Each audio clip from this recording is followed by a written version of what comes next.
Sir, এই ব্যাগটা মনে হয় আপনার। আপনি ভুল করে আমার ট্যাক্সিতে রেখে আসছিলেন।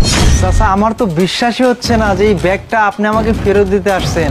আপনি কি জানেন এই ব্যাগের মধ্যে কি আছে? স্যার, প্রথমত আমি জানি না এই ব্যাগের মধ্যে কি আছে, কিন্তু আমার বউ যখন খুলে দেখলো এই ব্যাগের মধ্যে অনেক টাকা, তাই আমি এই টাকাটা ফেরত দিতে আসলাম। স্যার, আপনি যদি চান তাহলে এই টাকাটা গুনে দেখতে পারেন। আমার তো বিশ্বাসই হচ্ছে না চাচা যে এই পৃথিবীতে এখনো আপনার মতো সৎ মানুষ আছে। আপনার জায়গায় অন্য কেউ হলে না চাচা, এই টাকাগুলো দেখার পরেও আমার কাছে ফেরত দিতে আসতো না। আর এতগুলো টাকা দেখার পরেও ভালো মানুষেরা না ইমান নষ্ট হয়ে যায়। চাচা, আপনি এত সৎ। স্যার, আমি অনেক দিন ধরে একটু কষ্টের মধ্যে আছি স্যার। স্যার, আপনার টাকার প্রতি আমার কোনো লোভ লালসা নেই স্যার। আমার অনেক দেরি হয়ে যাচ্ছে, আমার বাড়িতে আমার পরিবার আমার জন্য অপেক্ষা করতেছে। আমি